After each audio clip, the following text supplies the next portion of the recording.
민수기 22장 1절부터 14절까지의 말씀을 저와 성도님들이 한 절씩 교도하도록 하겠습니다.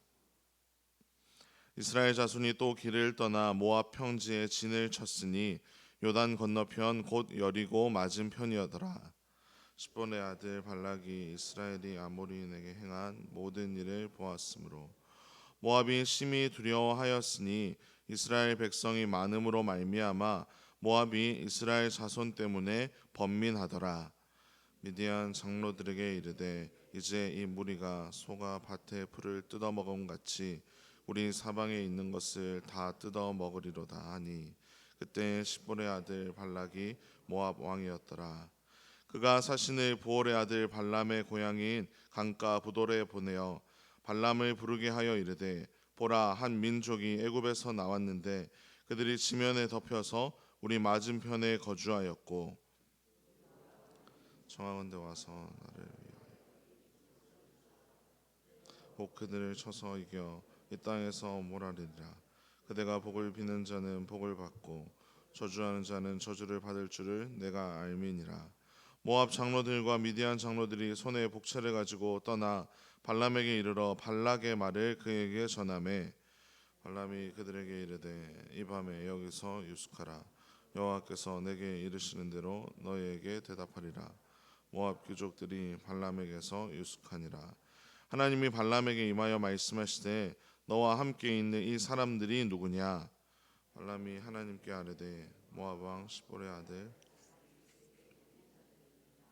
이르기를 보라, 애굽에서 나온 민족이 지면에 덮였으니 이제 와서 나를 위하여 그들을 저주하라. 내가 혹 그들을 쳐서 몰아낼 수 있으리라 하나이다. 하나님이 발람에게 이르시되 너는 그들과 함께 가지도 말고 그 백성을 저주하지도 말라. 그들은 복을 받은 자들이니라. 발람이 아침에 일어나서 발락의 귀족들에게 이르되 너희는 너희의 땅으로 돌아가라. 여호와께서 내가 너희와 함께 가기를 허락하지 아니하시느니라. 모압 귀족들이 일어나 발락에게로 가서 전하되 발람이 우리와 함께 오기를 거절하더이다. 아멘. 이스라엘 백성들은 하나님의 뜻을 따라 인도를 따라 모압 평지에 진을 쳤습니다. 이 사실을 알게 된 모압 왕 발락이 두려움에 사로잡혔습니다. 왜냐하면 어제 본문에서 살펴보았듯이 이스라엘이 아모리 사람도 물리쳤고 바산 왕 옥도 물리친 것을 들었기 때문입니다. 이렇게 강력한 민족이 자신의 땅에 들어온 것을 보고는 3절에 기록되어 있듯이 그는 번민에 빠졌습니다. 어떻게 하면 이 위기를 극복할 수 있을지, 어떻게 하면 이 어려움에서 자신과 자신의 백성을 구할 수 있을지 걱정하며 고민한 것입니다.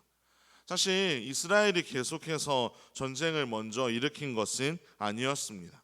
평화롭게 지나가게 해달라고 요구를 하였을 뿐인데 그들이 먼저 계속 공격을 시도했습니다. 이스라엘의 인구가 참 많았지만 그들은 그것을 무기로 삼아 전쟁을 즐겨 하지도 않았고 실제로 싸움에 능한 존재들도 아니었습니다. 그저 이스라엘은 하나님의 백성이었기에 하나님께서 함께 하심으로 그들은 계속 이겨나갈 수 있었습니다. 그러한 이스라엘을 바라보며 모압 왕 발락은 어떻게 싸워야 할지 고민에 빠졌습니다. 4절을 보시면 엄청나게 많은 이스라엘 백성에 비하면 자신들은 솥대 앞에 있는 풀과 같다고 절망스러운 상황을 표현하고 있습니다. 모압이 생각해 볼 때에 이 싸움은 절대로 이길 수 없는 싸움이라고 판단했던 것입니다. 그래서 결국 모압 왕 발락은 고민 끝에 부돌 강가에 사는 발람에게 사신을 보냅니다. 그에게 이스라엘을 저주해 달라고 부탁합니다. 그가 저주한다면 이스라엘이 저주받을 것이라고 생각했기 때문입니다. 심지어 발락의 사신들은 엄청나게 많은 복채를 들고 가서 제발 이스라엘이 망하게 해달라고 그는 찾아갔던 것입니다. 사람들이 오해하는 것이 하나님을 믿는 백성들을 하나님이 아닌 다른 것으로 무너뜨릴 수 있다고 생각하는 것입니다. 그들에게 하나님을 저주하도록 한다면 하나님의 백성들이 저주받을 것이라고 오해하는 것입니다. 하지만 하나님과 함께하는 이들은 그 어떤 것으로도 무너뜨릴 수 없습니다. 하나님이 함께 하시기에 그 어떤 공격에도 하나님이 백성들을 지키시며 그들을 인도하십니다. 이러한 모압 왕의 계획을 잘 알고 계셨던 하나님은 발람에게 말씀하십니다. 12절을 보시면 너는 그들과 함께 가지도 말고 그 백성을 저주하지도 말라. 그들은 복을 받은 자들이니라 라고 기록되어 있습니다. 하나님은 이스라엘 백성들이 복을 받은 백성이라고 말씀하십니다. 이것이 어떤 복일까요? 그것은 바로 하나님과 함께하는 복입니다. 우리가 정말로 구해야 할 복이 바로 이것인 줄로 믿습니다. 세상의 복을 구하는 것이 아니라 하나님과 함께하는 것, 하나님 우리가 정말로 하나님과 매 순간 함께하며 살아가게 해달라고 우리는 구해야 할 줄로 믿습니다. 왜냐하면 하나님이 복의 근원이시고 하나님이 함께 하실 때 우리에게 하나님은 정말로 한없는 은혜와 복을 허락하여 주실 것이기 때문입니다. 이스라엘이 승승장구할 수 있었던 이유는 오직 하나님이 함께 해주셨기 때문입니다.